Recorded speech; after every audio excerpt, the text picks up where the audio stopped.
profecia é o do ano 457 a.C., quando o Artaxerxes, né, ele, filho de Esther e de Assuero, né, ele decreta ao povo para que vá embora da Babilônia, e a Jerusalém se torna não só agora independente religiosamente, mas também civil, né, um povo civil. Então começou a ter rei e ficou uma cidade independente, voltando todo o seu poderio, vamos dizer assim. De 7 semanas, ou seja, 49 anos, até o final da construção, né, de Jerusalém. E no ano 408 se deu esse final da construção. Aí Daniel também cita no livro de Daniel que 62 semanas passaria, né, até ao batismo de Jesus, o ungido do ungido.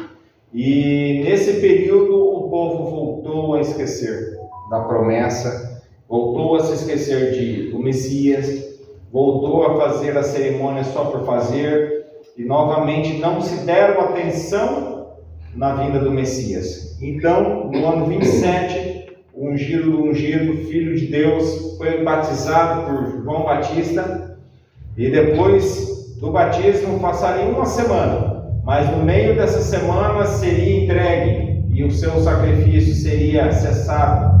E assim, 3 anos e meio foi o ministério de Cristo. E no ano 31 depois de Cristo, ele foi crucificado.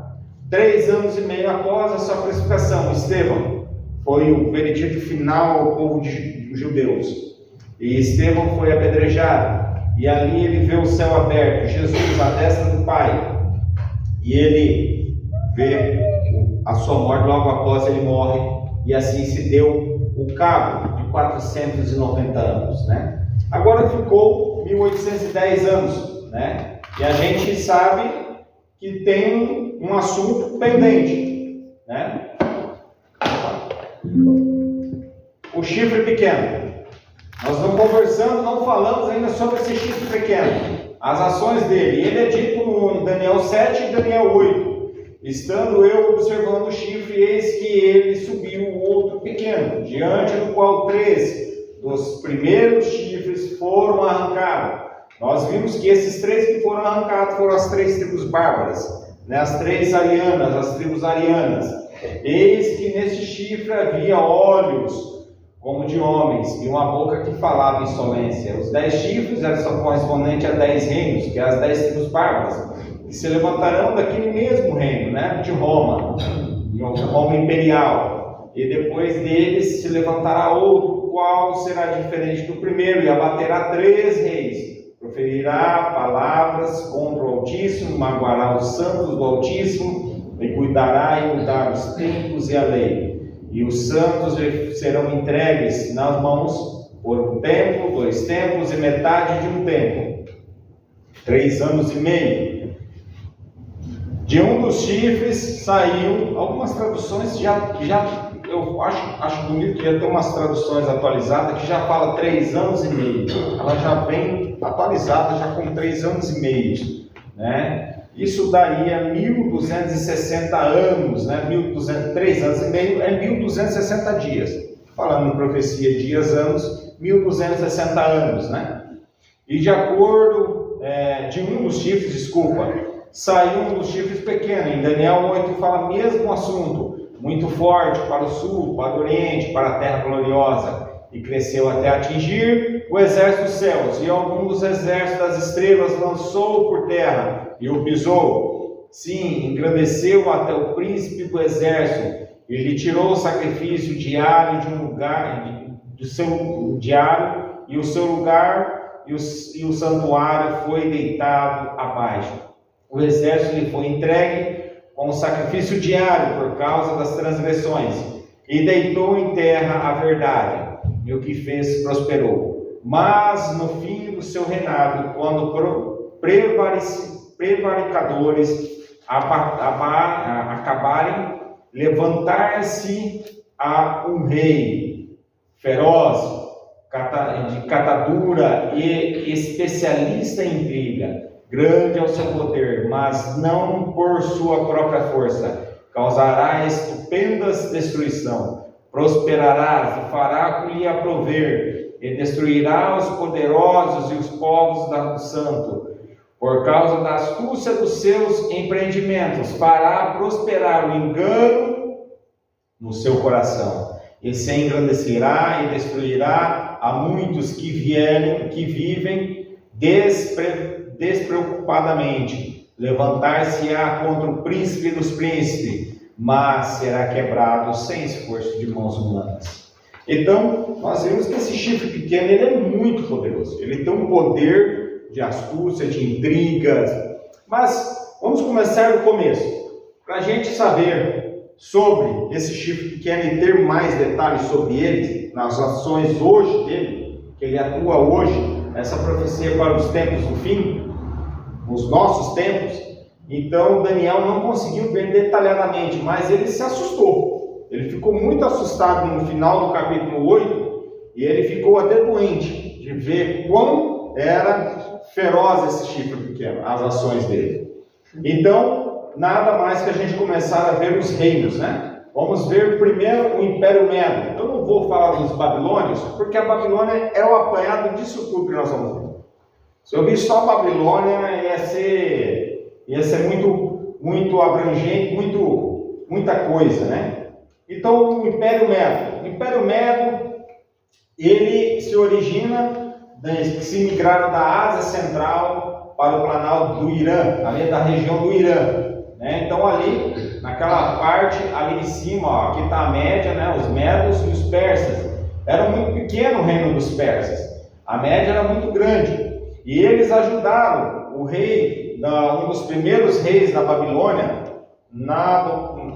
esqueci, aqui está ruim de enxergar o nome dele, Nabucodonosor. Isso, ele foi um dos primeiros reis da Babilônia, e ele ajudou no século 7, tá? No século 8 eles migraram para essas terras, no século 7 ajudaram a Babilônia a derrotar os assírios. Então eles eram os amigos, em partes, né? A religião deles, dos medos, era a magia, feitiçaria e adivinhações.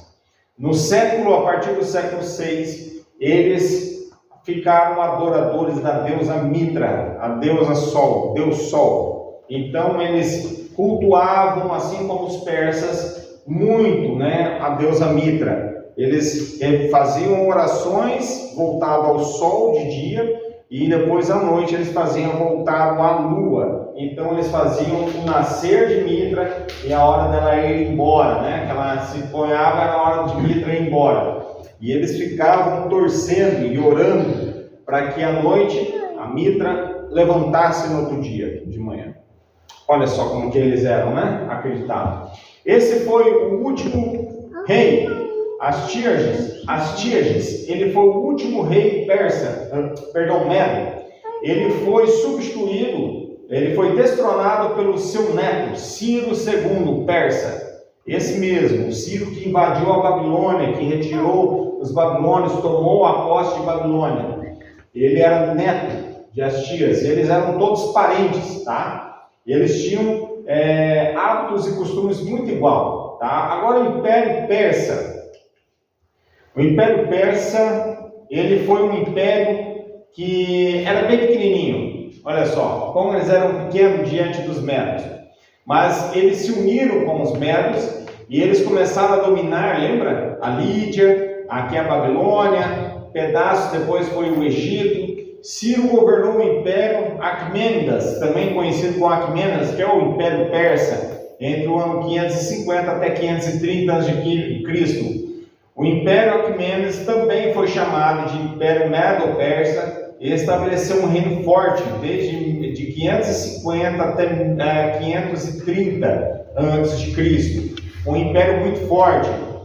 Eles tinham uns hábitos muito peculiares, muito estranhos. Quem olhasse para suas concubinas do rei, ou se apresentasse sem permissão diante do rei, era executado na hora.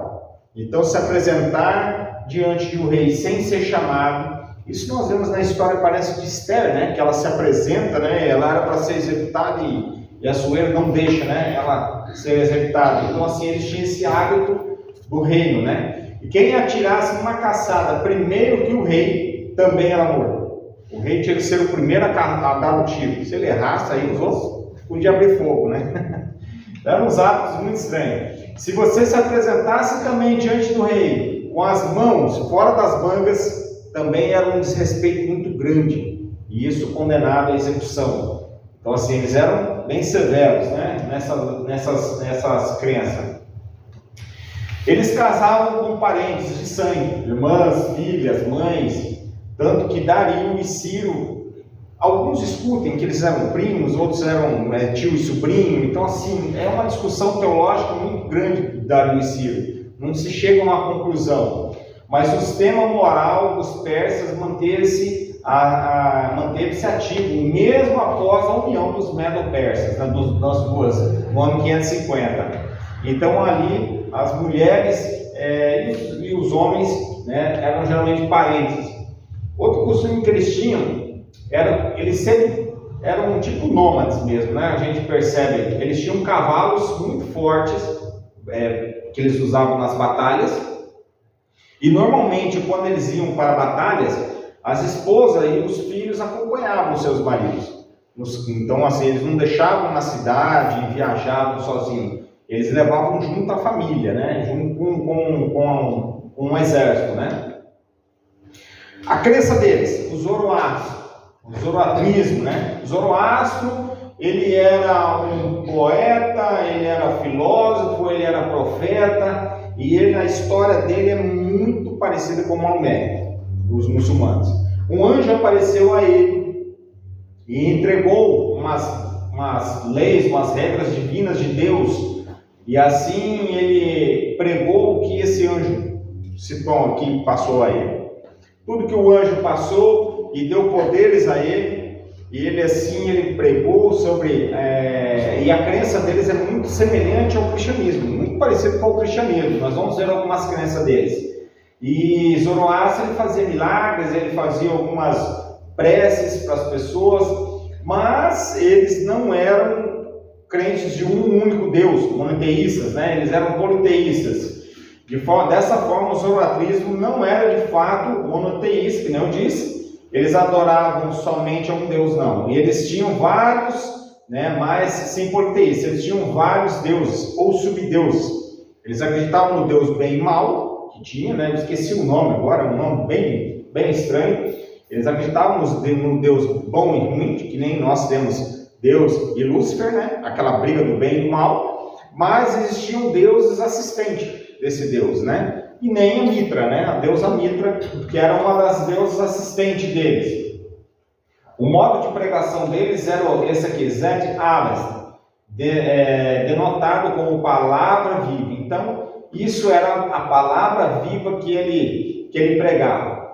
Bem, uma das coisas que nós acarretamos aqui no cristianismo, para nós no cristianismo, eles faziam uma festa em outubro da deusa Mitra, e ali eram feitas fogueiras, sacrifícios, eram gritos e alegria no começo do outono, no começo do outono, comemorando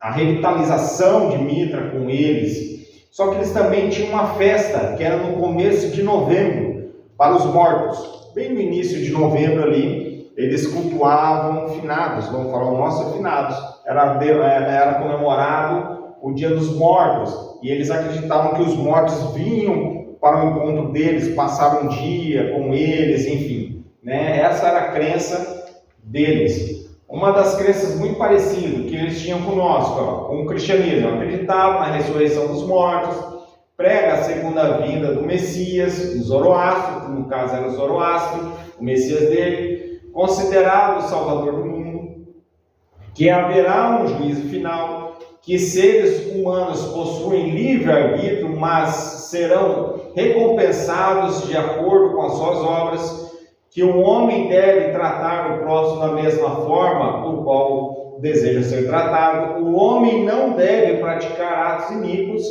como, por exemplo, a gula, o orgulho, a luxúria, o adultério, o aborto, calúnia, a ira, a mentira, a ganância e fraude. Em compensação, vinham as bizarrices deles, as outras crenças, considera que Aruda Mazda, o Deus do bem, esse é o nome do Deus do bem, que eu tava, como é que vai lembrar, né?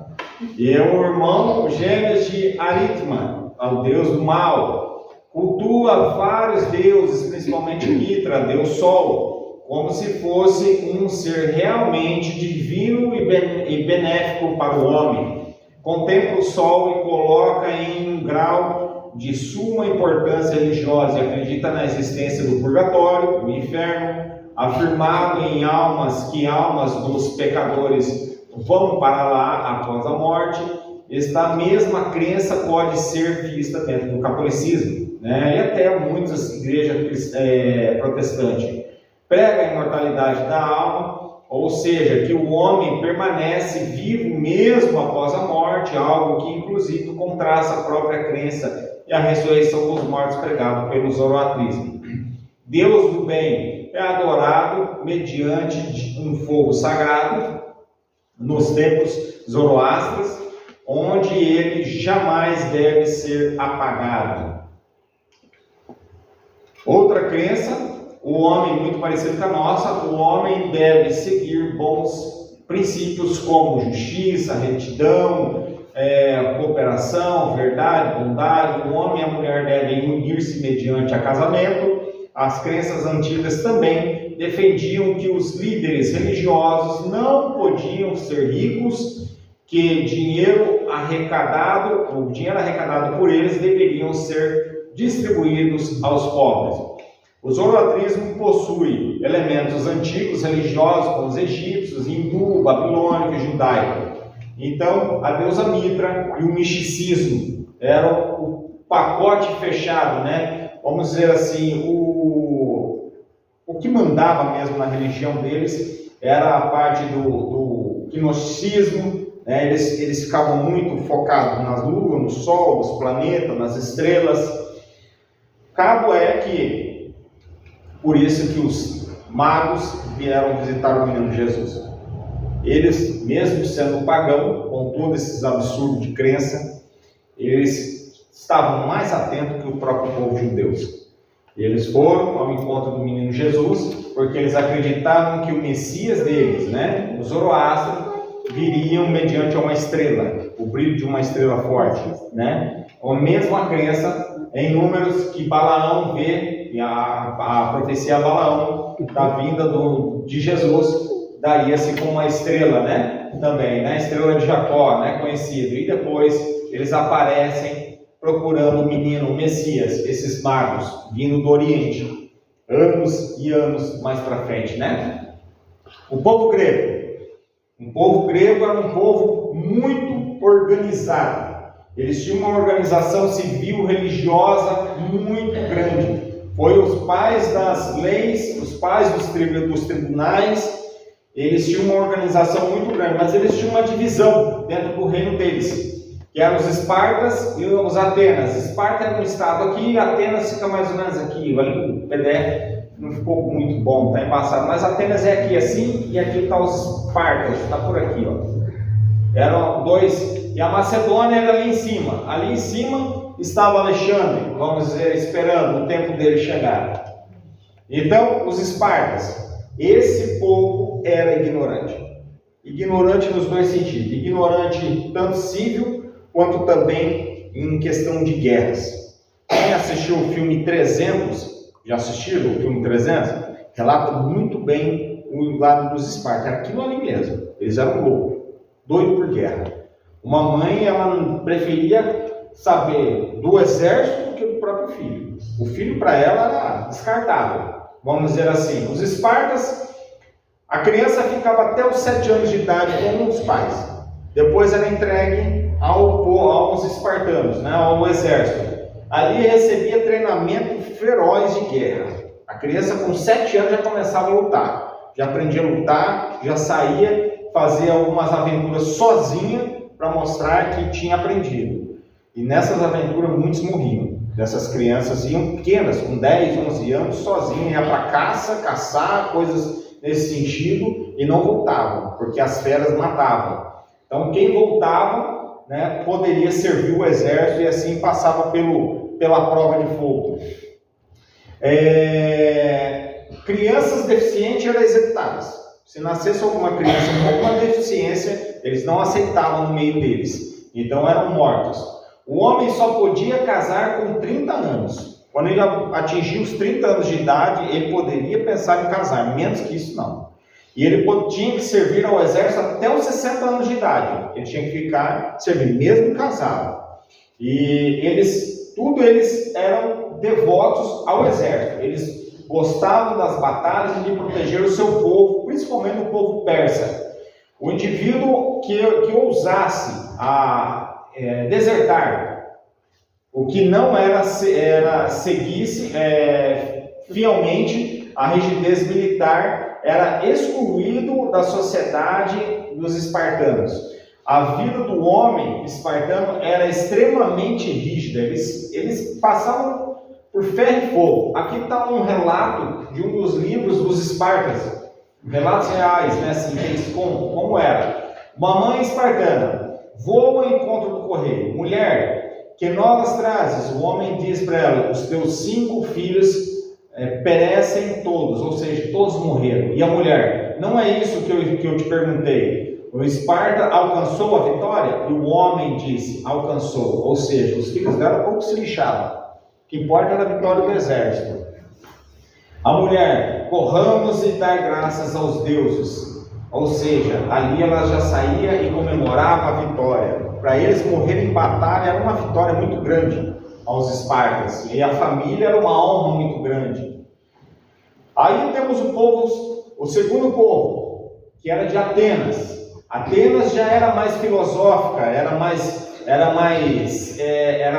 intelectual. Ali existiam regras, ali existia ordem, né? Eu tive que anotar algumas coisas que eu já nem lembrava. Atenas, esse aqui é o...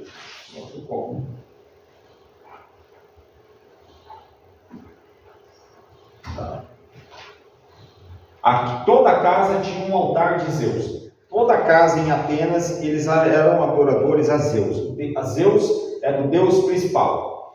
Aqui eles tinham o Acrópolo. O Acrópolo era um lugar que se encontrava todas as religiões, as denominações. Eles aceitavam qualquer deus. Tanto que foi ali que Paulo chegou em Atenas e viu um altar do Deus desconhecido. Quem sabe essa passagem em Atos, que ele prega sobre o Deus desconhecido, e ali ele começa a converter muitas e muitas pessoas, né? O Espírito Santo habita das pessoas em Atenas, e ele começa a pregar, e evangelizar ali o Deus desconhecido em Atenas, e ele tem que sair corrido dali, mas ele consegue converter muitas e muitas pessoas ali.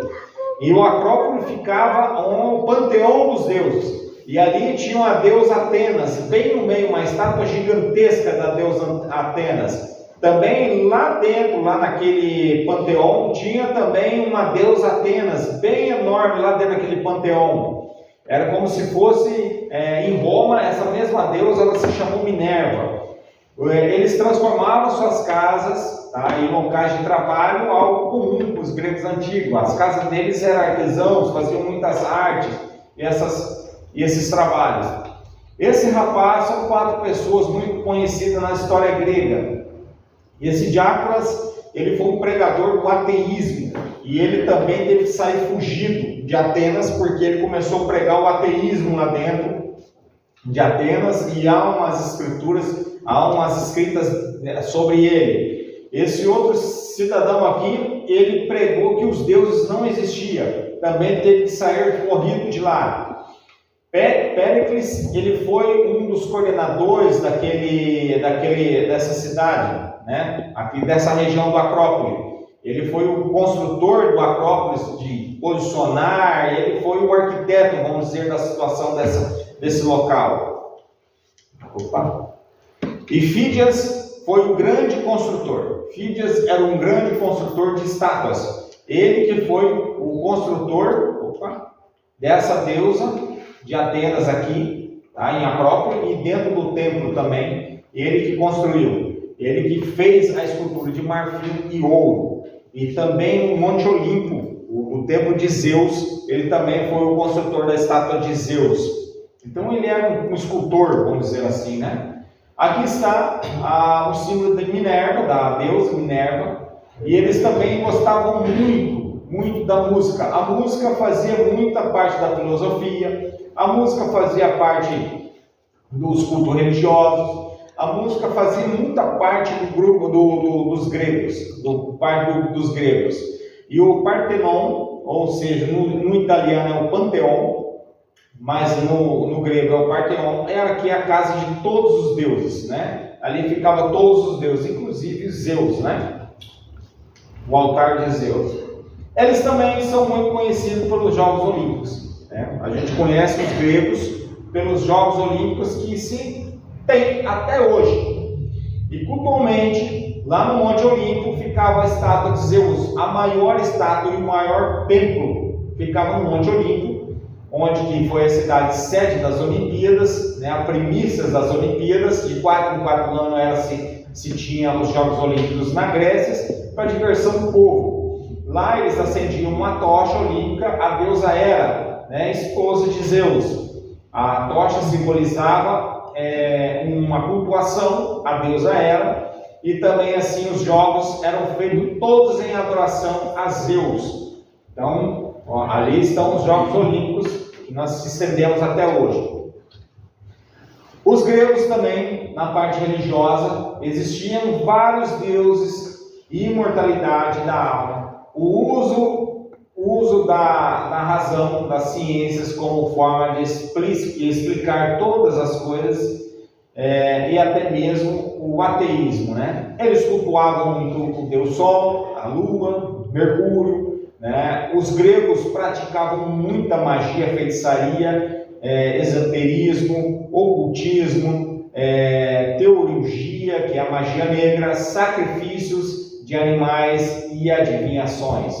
Os adivinhos eram extremamente importantes para os gregos, também para outros povos.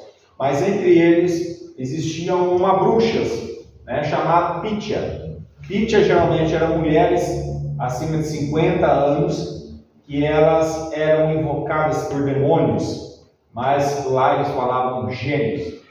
Esses demônios eram adivinhos, esses demônios falavam se o rei ganhava, ou se o exército ia ganhar ou ia perder a luta. Isso a gente vê também no filme 300. Quem assistiu o filme 300, quando ele sobe no monte e vai falar com um grupo de Pythias, um grupo de bruxos, lá eles são bem feios mesmo, bem acabados no filme, dá até medo. E eles recebiam dinheiro em troca. Se você desse muito dinheiro, essa bruxa falava coisas positivas, esses demônios falavam coisa positiva, empolgava esses homens aí no campo de batalha. Sócrates foi um cara muito devoto a Pythia. Esse Sócrates, muito conhecido na filosofia mundial, ele se suicidou por causa de uma Pythia. Ele começou a pregar aos seus devotos da filosofia e começou a dar errado no final da carreira dele. E aí ele foi condenado à morte. E antes dele ser levado e punido à morte, pelas blasfêmias que ele estava dizendo, porque a Pythia dele tinha perdido o demônio dela no corpo, vamos dizer, e ela já não estava mais proferindo coisas boas. E estava dando errado as coisas dele. Quem estuda a história dele vai ver que no final ele toma um veneno, no final da vida dele, e se suicida. Esse é o grande Sócrates. Eles também tinham uma grande coisa, que era o helenismo. Um culto que ele até hoje não se sabe muito, o helenismo. O helenismo era um culto muito obscuro, muito nas surdinas, e eles se estendem dentro da maçonaria. Hoje, alguns maçons relatam e conhecem esse culto, mas ele até os nossos dias, ele não é muito associado, não se tem muito conhecimento sobre o helenismos, tá? Mas sabe-se que Alexandre o Grande era praticante.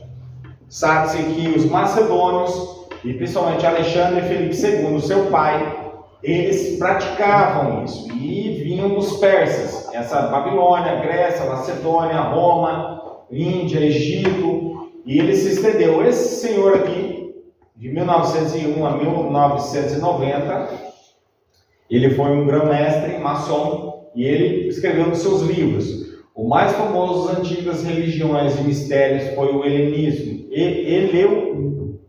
eleusiano, né?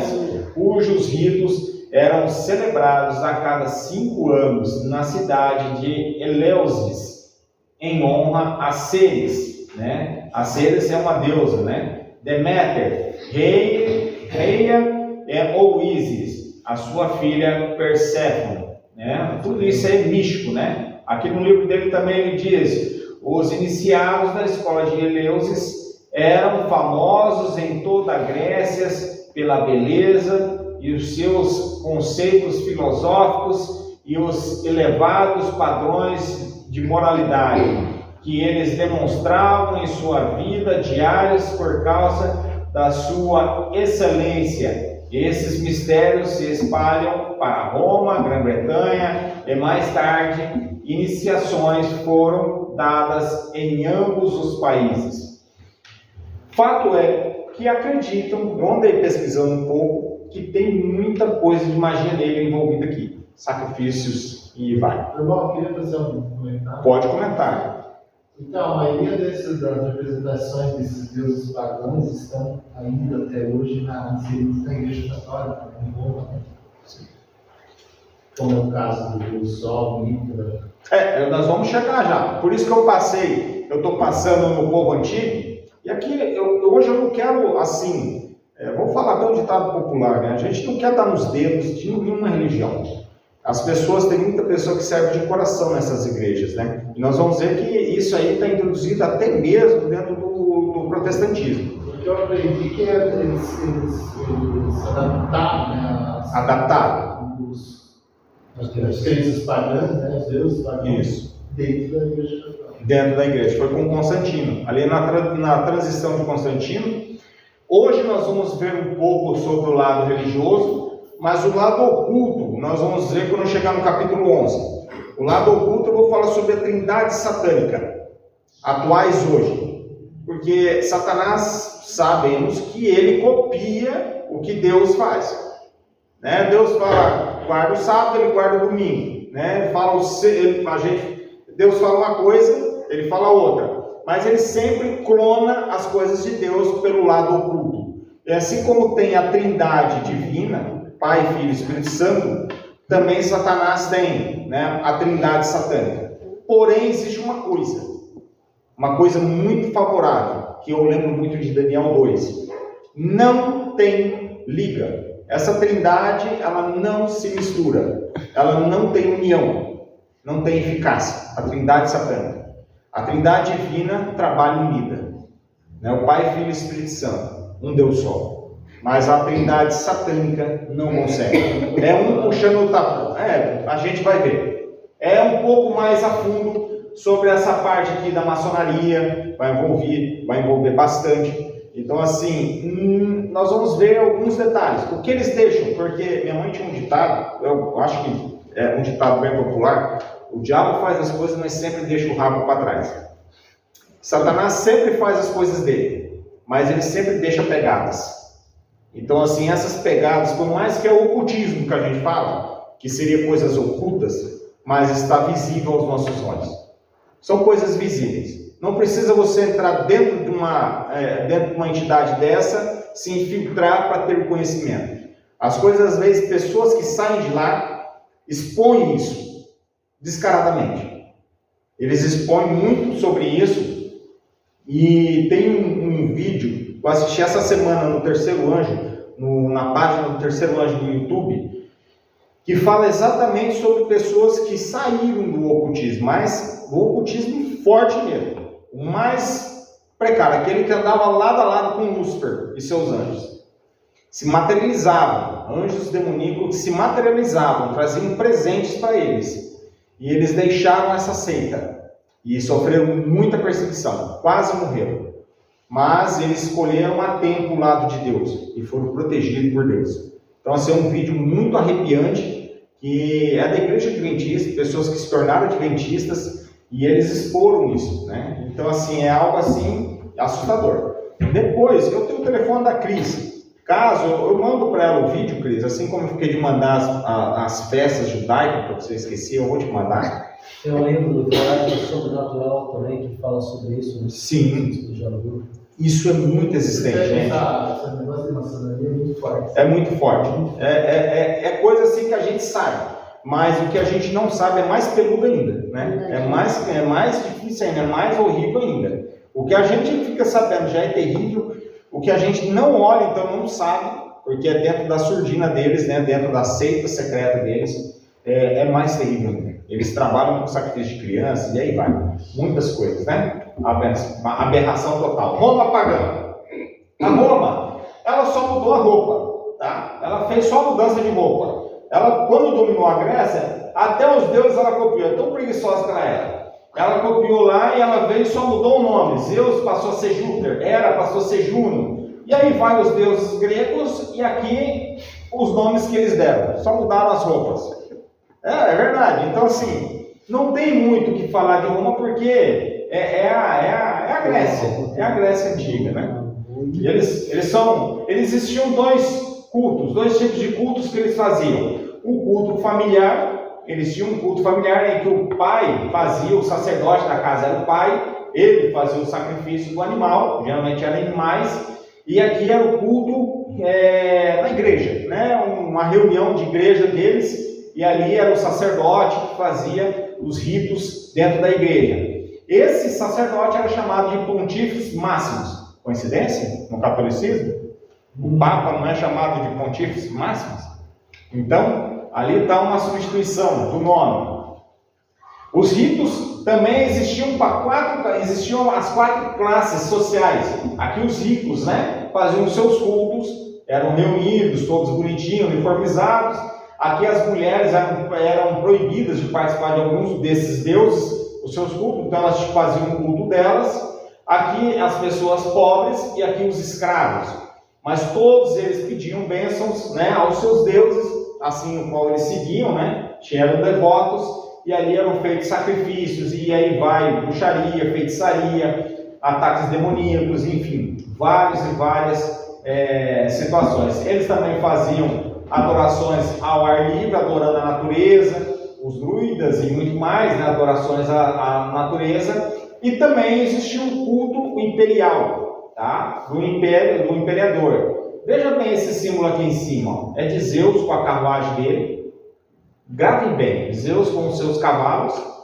E nós vamos ver em uma das igrejas, e eu vi isso com os meus olhos, porque eu já fui para a Itália. Eu fui 2 vezes para a Itália, e quando eu cheguei em Veneza, é assustador o que você vê nas igrejas de Veneza. É assustador. É nitidamente descarado, o Zeus com sua carruagem nas igrejas. Eles colocam bem no topo das igrejas, e isso, infelizmente, né, tem a ver com o capítulo 11 que eu vou dizer, por que esses deuses romanos estão dentro das igrejas cristãs, né? Natal, agora vamos para a igreja, né, primitiva, a nossa igreja, a substituição, algumas coisas que vieram trazidas do paganismo, né, as datas, né, o Natal, caso mais conhecido é o Natal. No século do Império Romano, perto do solstício do inverno, havia festa pagã importante, a Saturnália, né, que é dedicada a Saturno, festa da troca de presentes, banquetes, suspensão temporárias de regras sociais. A festa era devota a Solis Dei, né, Invictus, né, o Sol Invictus, né, oficialmente pelo imperador Aurélio, no século III, celebrava-se 25 de dezembro, ligada ao renascimento do Sol após os dias mais escuros do inverno. Essa suspensão temporária das regras aí tem que ser o carnaval. É o carnaval, o famoso carnaval. Podia fazer o que quisesse, que era cada um por si, Deus para todos ali, né? A Páscoa cristã tem origem principal de Páscoa, da judaica. Não é uma festa pagã, né? Se a gente for olhar, mas a data que a gente comemora, que a Páscoa judaica, ela no décimo de Nissan, né? Dia de Nissan, né? Da lua, né? E tudo comemorado pela lua nova, né? Aí Jesus foi crucificado durante a Páscoa judaica, segundo o Evangelho. Por isso, a morte e a ressurreição de Cristo ficaram ligadas na celebração.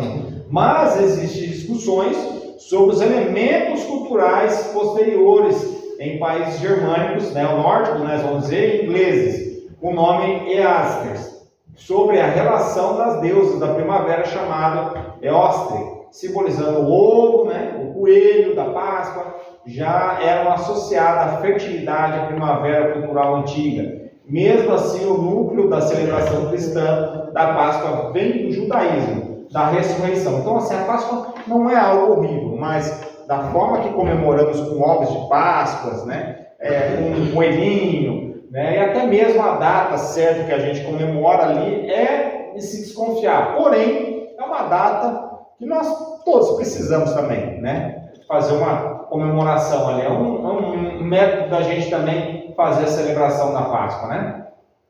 Ou seja, não comemorar a Páscoa, mas assim a ceia do Senhor, né? Nós não comemoramos a Páscoa, né? Porque a Páscoa é matar o cordeiro, comer da carne dele, com ervas amargas. Então Jesus deixou o quê? A ceia do Senhor, né? Como símbolo, né, da Páscoa.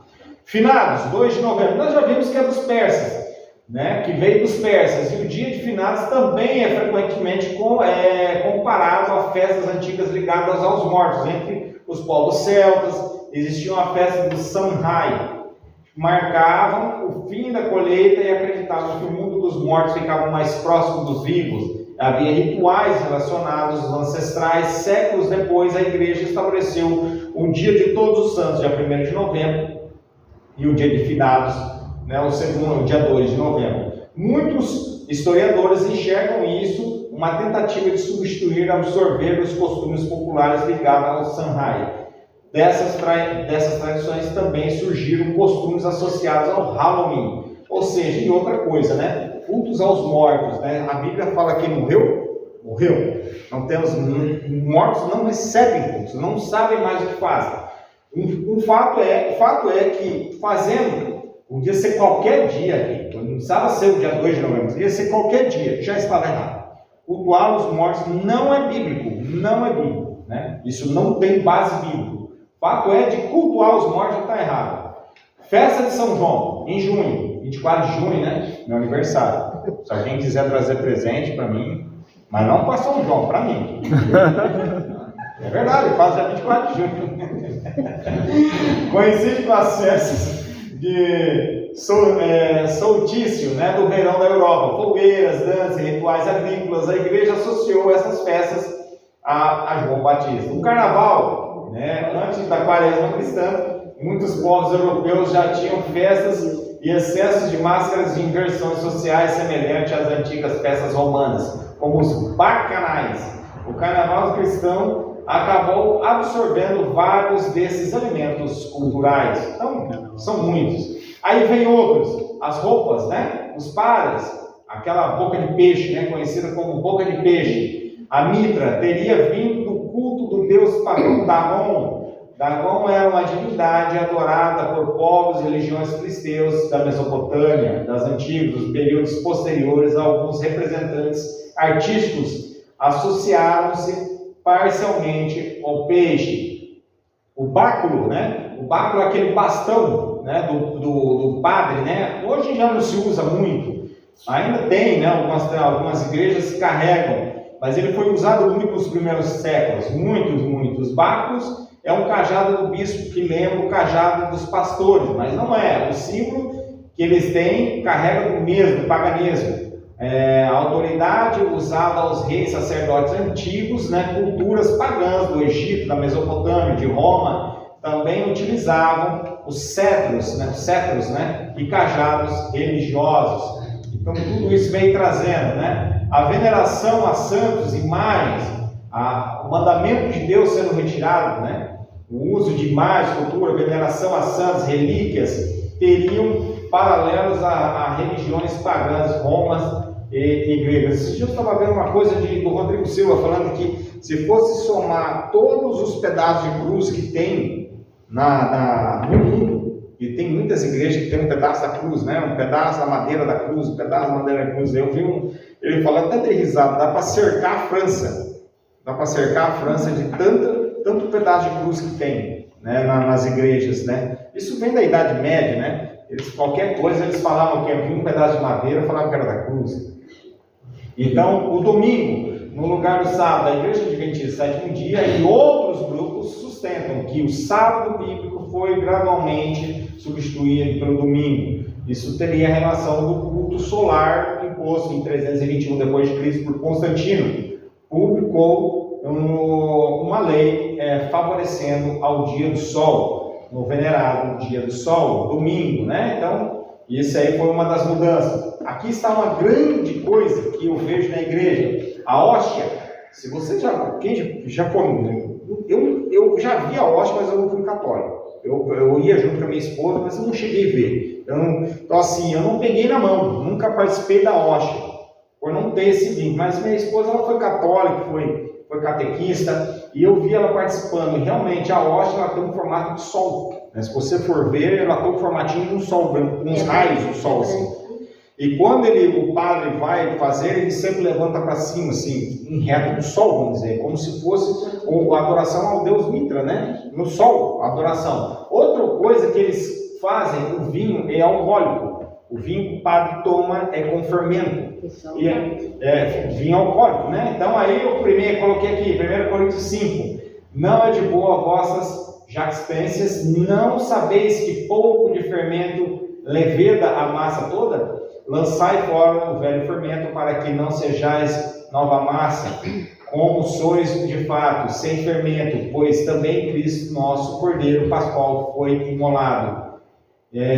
Por isso celebremos as festas não com o velho fermento, nem com o fermento da maldade e da malícia, e sim com asmo, ou seja, pão asmo é pão sem fermento, e é coisa sem fermento, e sinceridade e da verdade. Asmo significa sem fermento. Outra tradição religiosa esqueci o nome desse objeto aqui, mas ele tem os raios do sol, nitidamente, e sempre é levado para cima, né? E a cruz. A cruz, normalmente, ela também tem uma tradição, desde a de Roma, que é do deus Tammuz, né? Então há uma discussão muito grande sobre a crucificação de Cristo. Porque eles acreditam que Cristo não foi, um grupo acredita que Jesus não foi crucificado numa cruz, carregando a cruz, já, né? E sim aquele pedaço de madeira, esqueci só o pedaço de madeira até o monte, porque os romanos, eles pregavam como um gesto de humilhação a Tammuz, né? Era uma humilhação ao deus Tammuz. Então, uma discussão muito grande sobre essa cruz, né? Mas, enfim, o que mais chama a atenção é esse sol, né? Que a igreja acarreta muitos e muitos objetos dela, né? E aqui o obelisco, na praça, né? Na Praça do Vaticano.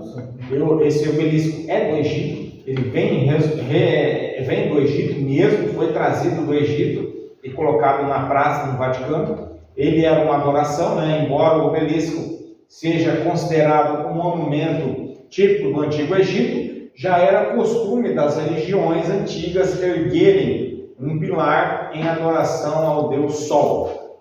Aqui, ó, o solzinho e o obelisco, né? Aquele ali que você mostrou é o ostensório. Ostensório, isso. Ostensório.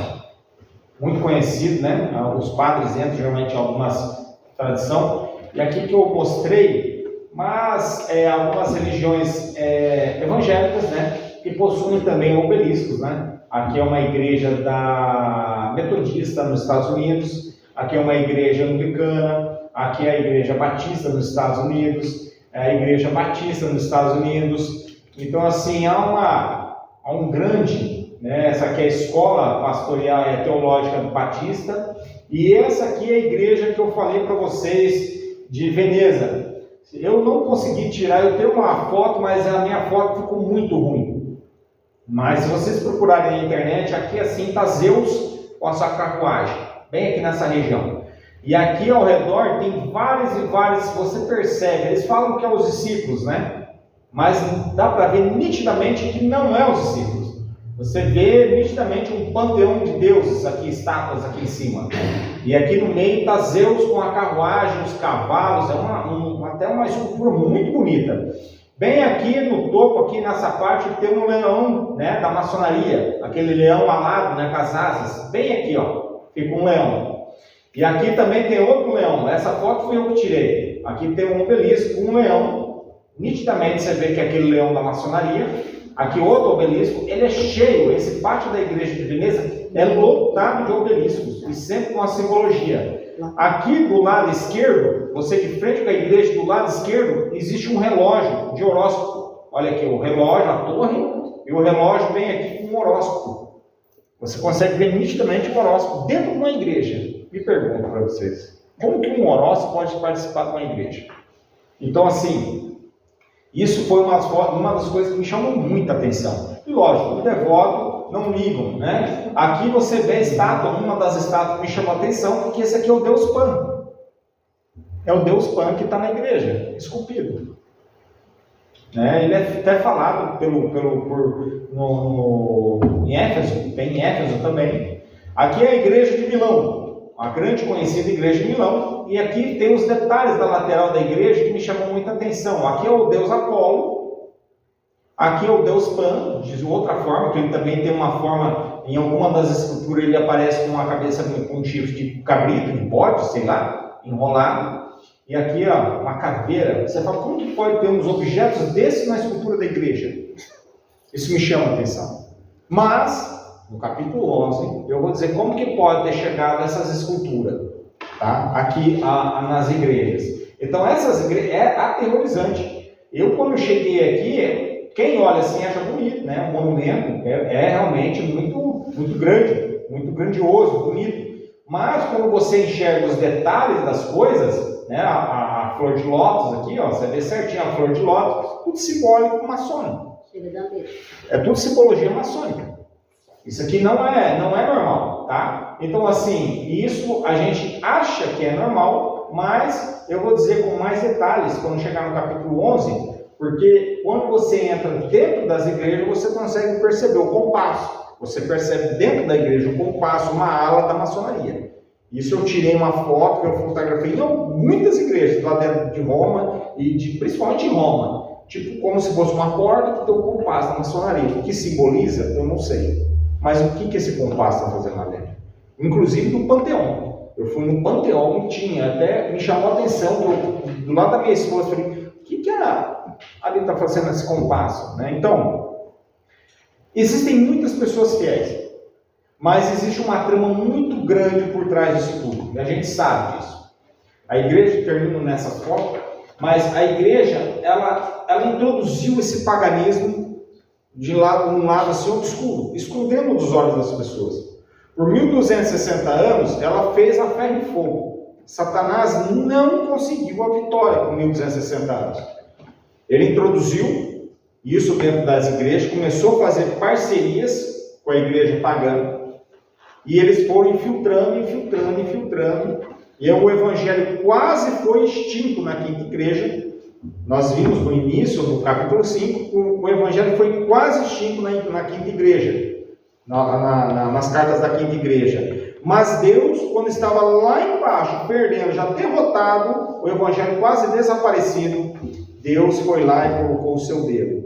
E o protestantismo começou, a renovação do protestantismo começou a surgir. Martinho Lutero, os valdenses, e aí começaram a pregação de novo, que é a salvação é pela graça, o batismo por imersão, e veio gradativamente voltando o evangelho a ser mostrado. A guarda do sábado, a volta de Jesus, enfim, tudo aquilo que a igreja começou a esconder, a Bíblia, que era somente o padre que podia falar, e ponto final, ele voltou a ressurgir com as impressões de Bíblia, e o protestantismo começou a ressuscitar de volta, vamos dizer assim, o evangelho perdido. E hoje nós temos livros, nós temos internet, nós temos tudo à nossa exposição para sabermos, ter mais de conhecimento. Então, isso que estamos sendo atacado, que nem o sábado, que nós estávamos falando no início, que o sábado do tempo, dia 15, tudo isso não é em vão, gente. Não é em vão. Podem ter certeza que Lúcifer dá um passo para trás, que nem eu vi um outro pastor adventista falando, no ano 68 a.C., depois de Cristo, no ano 68, Roma sitiou Jerusalém, mas não invadiu Jerusalém. E foram embora. E aqueles cristãos que estavam dentro de Jerusalém sofreram um deboche. Cadê a profecia do teu Messias, que ia ficar pedra sobre pedra no templo? E cadê a profecia do teu Messias? Quem acreditou, saiu da cidade.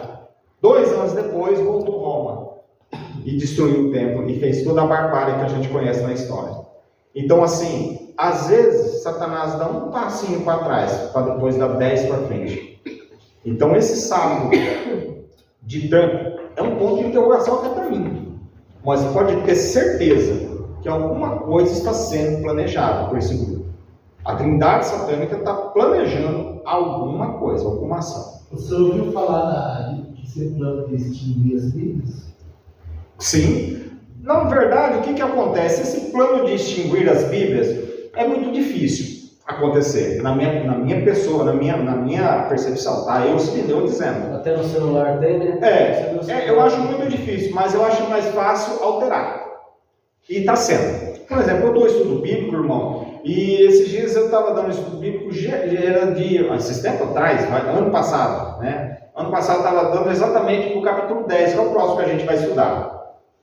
Nas versões mais atualizada, vai falar assim, na mais antiga, vai falar assim: e apareceu um semelhante ao Filho do Homem, até Daniel.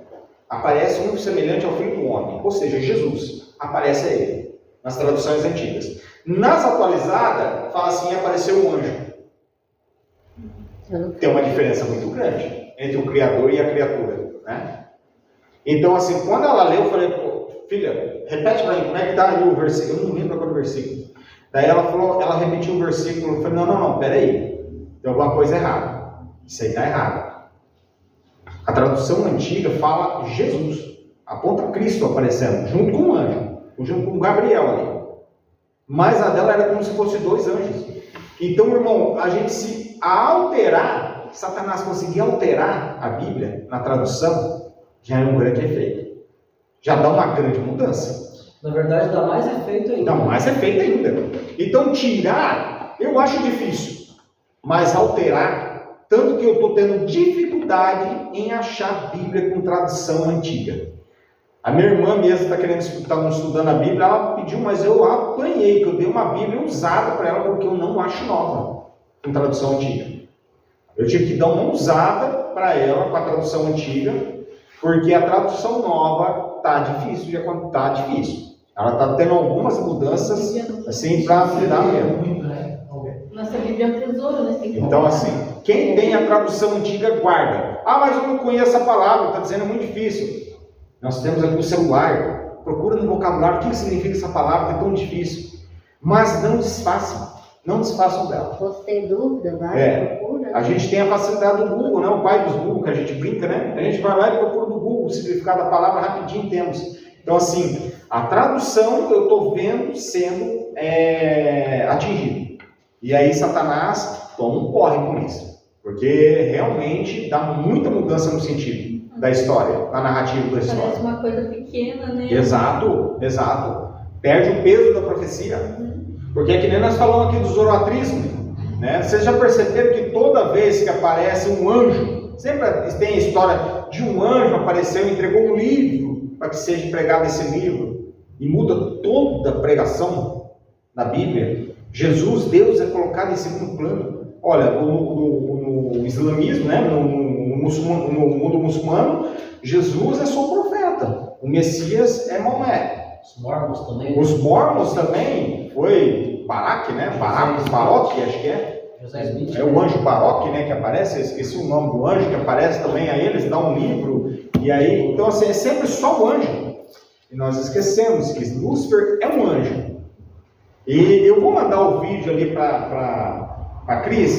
Quem tem o contato dela ou quem tem o meu contato, pode mandar para mim também. Eu caminho o vídeo. É muito legal esse vídeo do terceiro anjo, que fala exatamente a ação desses anjos. Eles aparecem como perfeito, anjos de luz, bonito, de boa aparência, fala manso, fala de Jesus, de Deus, mas eles enganam multidões. Esses anjos satânicos, eles estão afinados ali para passar lábio nas pessoas. Então, cuidado, né? Que nem tudo que brilha é ouro. Gente, esse é o chifre pequeno. A gente vimos que a ação dele é aterrorizante, é sobrenatural, é subterfúgio, o ataque de Lúcifer. Não é descarado a sua bandeira, mas ocorre no protestantismo, ocorre dentro de todas as igrejas. Nós sabemos que Lúcifer, ele queria muito tirar o povo da igreja de Deus, mas hoje ele quer mantê-los dentro da igreja, e assim o tio, né, usa os pregadores na frente para levar rebanhos, né, à perdição, né? Então, assim, cuidado, orem a Deus, pedem discernimento. Eu sempre falo isso, gente, orem aos líderes da igreja, porque os líderes da igreja, eles são os pouco mais atacados. Mas eu não gosto do líder fulano lá. Gente, nós vamos ter um céu só. É um só céu. E nós temos que orar pelos líderes. Eu não vejo o menor cargo dentro da igreja, mas alguns acham menor, outros maiores, mas seja qualquer cargo dentro da igreja. Qualquer cargo, um professor, até a pessoa que faz a limpeza da igreja, o diácono, o ancianato, o pastor. Gente, não interessa. Orem para esse grupo. Esse grupo precisa, porque a nossa igreja não está fora dos ataques. Pelo contrário, eu acho que é o alvo principal de Satanás. Porque eles sabem que é a única igreja, e eu não estou, porque eu sou adventista, não defendeu o time não, mas é a única igreja que prega assim diz o Senhor. Se você ler a Bíblia, o advento, a pregação da igreja adventista, ela segue à risca, o assim diz o Senhor. Ela tem humildade até mesmo nas profecias que ainda não aconteceram. É em aberto a discussão. Ela não restringe o irmão de falar ou de pensar. Mas tem que ter cautela. O espírito do discernimento tem que estar nele. Então, assim, principalmente eu falo no capítulo 11, 12 de Daniel, que ainda não ocorreram. Mas a igreja ela é aberta, ela deixa aberto, porque é um capítulo que todo mundo está discutindo, está prestes a acontecer, a qualquer momento. Ok? Passei um pouco do horário, peço desculpas. Não pode comer um pouco. Vai ter algum louvor? Não. Posso encerrar com a oração daí? Pode, se quiser o hino também. Se você colocar o hino, a gente arruma. Não, para mim não faz. Pode ser uma oração então. Pode encerrar com a oração? Então vamos orar então. Quem pudesse colocar em pé, só para orar. Senhor Deus, muito obrigado, Senhor, por esse grupo maravilhoso, por essa discussão que tivemos saudosa, Senhor, aqui dentro. A sua presença foi infinita em nosso meio, Deus. Que possamos ser protegidos pelos teus anjos diariamente, Senhor. Sabemos que Satanás está igual um leão feroz, Senhor, a atacar os teus filhos, ó Pai. Que possamos estar protegidos por Ti, pelo Teu exército, Senhor. Que possamos ter uma excelente semana. Guarde-nos, proteja e nos guie, Senhor, para essa caminhada final. Que possamos levar mais e mais filhos, Senhor, até o Teu caminho, Senhor. Essa é a nossa obrigação, Senhor. E pedimos a Tua orientação divina. É o que lhe peço e agradeço, em nome do Senhor Jesus, Pai. Amém. Amém.